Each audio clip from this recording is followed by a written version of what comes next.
नई नहरों के मामले पर एक्ने की 7 फरवरी की मंजूरी मनसूख। इत्तफाक राय के बगैर कोई नई नहर नहीं बनाई जाएगी। मुश्तरका मफादात काउंसिल का एलामिया। वज़ीर आज़म शहबाज शरीफ की ज़ेर सदारत इजलास में अहम फैसले।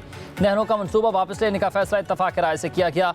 एलामिया के मुताबिक सूबों के दरमियान बाहमी इत्तफाक पैदा होने तक वफाकी हुकूमत मजीद पेशरफ्त नहीं करेगी। एलामिया के मुताबिक सूबों के तहफ़्फ़ुज़ात दूर करने, खुराक और माहौलियाती तहफ़्फ़ुज़ को यकीनी बनाने के लिए कमेटी तश्कील दी जाएगी। वफाक और तमाम सूबों की नुमाइंदगी होगी। कमेटी तवील मुद्दती ज़रूरी ज़रूरियात और तमाम सूबों के पानी के इस्तेमाल के हल की तजवीज़ करेगी। कहा गया कि किसी भी सूबे के तहफ़्फ़ुज़ात को तमाम मुतल्लिक़ा फ़रीक़ों की मुशावरत से ही दूर किया जाएगा। सिंध तास मुआहदे की मुअत्तली और पानी रोकने की सूरत में पाकिस्तान अपने आबी ज़खायर और तहफ़्फ़ुज़ का हक रखता है।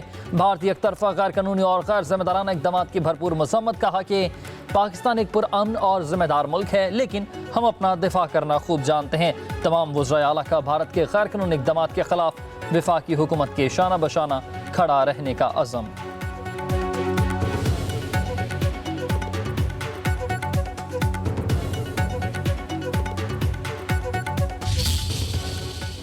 पहले तो मैं सिंध के लोगों को मुबारकबाद देता हूँ और उसके साथ साथ मैं chairman Bilawal Bhutto Zardari, prime minister मियां मोहम्मद शहबाज शरीफ का शुक्रगुजार हूँ कि उन्होंने इस मामले को इतना अहम समझा। एक एलामिया प्राइम मिनिस्टर हाउस से जारी किया था जिसमें यही कहा था कोई भी नई नहर नहीं बनाएगी जब तक बाहमी इत्तेफाक CCI में ना हो जाए। ये फैसला किया गया है कि वफाकी हुकूमत कोई मज़ीद काम इस सिलसिले में, यानी जो उसकी प्लानिंग वगैरह का काम था, म्यूचुअल अंडरस्टैंडिंग के बगैर, सूबों के म्यूचुअल अंडरस्टैंडिंग के बगैर आगे नहीं बढ़ाएगी।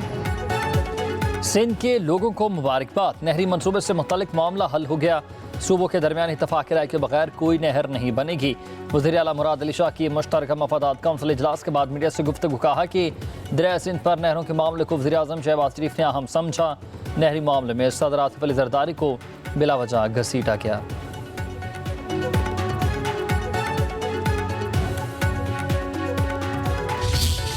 1991 का एक हमारा वाटर रिकॉर्ड है जिसके मुताबिक तमाम सूबों को अपना पानी का जो हिस्सा दिया गया है, इस चीज को एंडोर्स किया गया है कि वो जो हिस्सा है वो अपना उसी तरीके से हर सूबे को दिया जाएगा। किसी का हक हम किसी को खाने भी नहीं देंगे और हम किसी का हक खाएंगे भी नहीं और अपना हक भी किसी को नहीं लेने देंगे।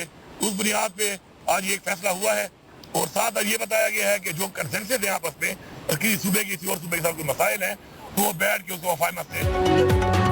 वज़ीर आला खैबर पख्तूनख्वा यमीन गंडापुर का कहना है कि हम किसी का हक किसी और को नहीं खाने देंगे। हर सूबे को उसके हिस्से का पानी दिया जाएगा। सूबे को अब NFC अवार्ड मिलेगा।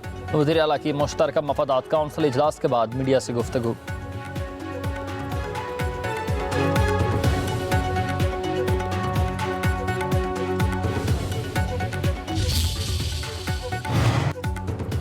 सिंध के सीनियर वजीर शर्जील इनाम मेमन का मुश्तरका मफादात काउंसिल के इजलास में नहरी मनसूबा मुस्तरद होने के फैसले का खैर मकदम।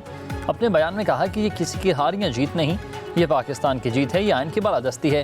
कौमी यकजहती और इंसाफ के उसूलों की फतह है। हमने एक दूसरे के हकूक़ का एतराफ़ किया और अपनी वहदत को मज़ीद मजबूत बनाया। नई नहरों के मनसूबे आगे बढ़ते हैं तो सिंध में पानी का बहरान मज़ीद संगीन हो जाता है। पूरी कौम ख़ास तौर पर सिंध की आवाम को मुबारकबाद पेश करते हैं।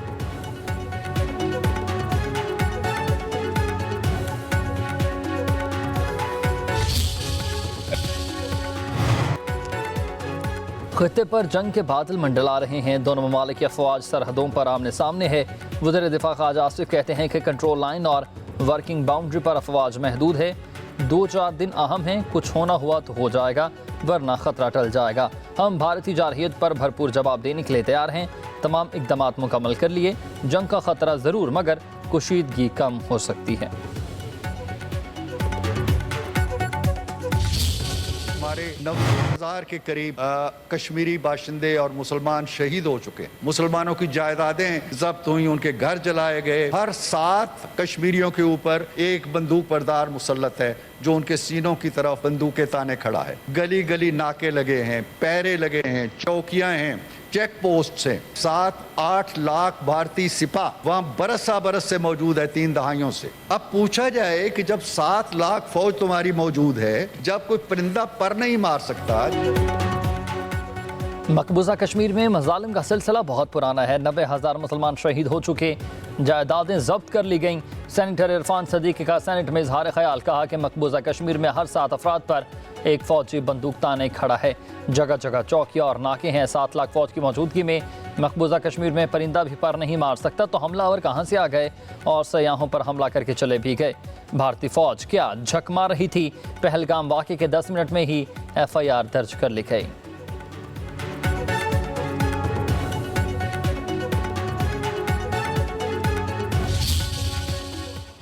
की तरफ से जो काबिल आर्मी चीफ है, जिसके पास तमाम भरपूर क्वालिटीज हैं, और किस चीज की हम फिक्र करें, जब अल्लाह ताला ने असबाब और वसीले बना दिए, सिक्योरिटी उनके हवाले कर दी है, तो पूरी कौम अपनी फौज के पीछे और दुश्मन के आगे खड़ी है। खुदा ना खासा ये जंग हुई तो इंडिया पाकिस्तान की जंग नहीं होगी, ये पहले हिस्से में खित्ते की जंग होगी, इस रीजन की जंग होगी, और अगर मजीद उसको बढ़ाया गया तो पूरी दुनिया की जंग बन जाएगी। सेनेटर फैसल वाउडा ने हुकूमत से ऑल पार्टीज कॉन्फ्रेंस का मुतालबा कर दिया। सेनेट में खिताब, कहा पूरा पाकिस्तान अपनी फौज के साथ खड़ा है। मुल्क की बात हो तो हम सब यकजा हैं। वज़ीर आज़म PTI समेत तमाम जमातों को एक जगह पर बिठाएंगे। सिंध तास माहदे पर दोनों ममालिक के दस्तखत मौजूद हैं। पानी बंद हुआ तो भारत की ईंट से ईंट बजा देंगे। पाकिस्तान की तरफ किसी को मैली आंख से नहीं देखने देंगे।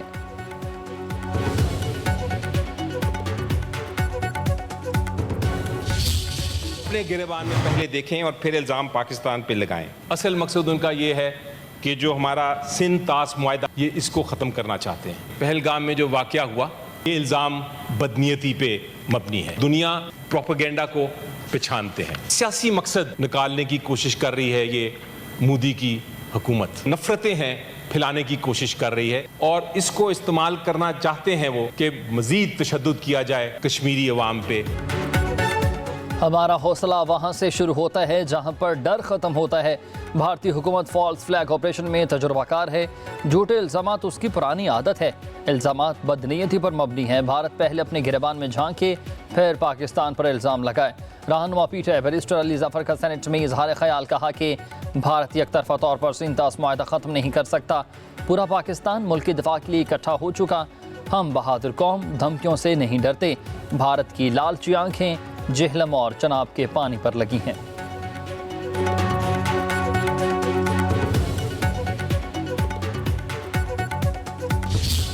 नवाज शरीफ है, उसने पाकिस्तान मिलिट्री अकेडमी काबुल में जो तकरीर की है, उसने एक किस्म के हथियार हिंदुस्तान के सामने डाल दिए। और भाई इन्वेस्टिगेट या तफ्तीश का क्या मामला, पाकिस्तान का उस इंसिडेंट के साथ लेना देना नहीं। इस बार भी हिंदुस्तान को वाज़ेह पैगाम देना चाहिए।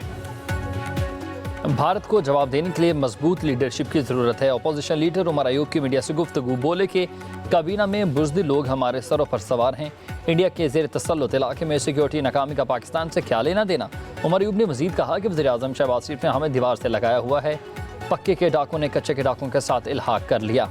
सदर आसिफ अली जरदारी ने सिंध का पानी बेच दिया।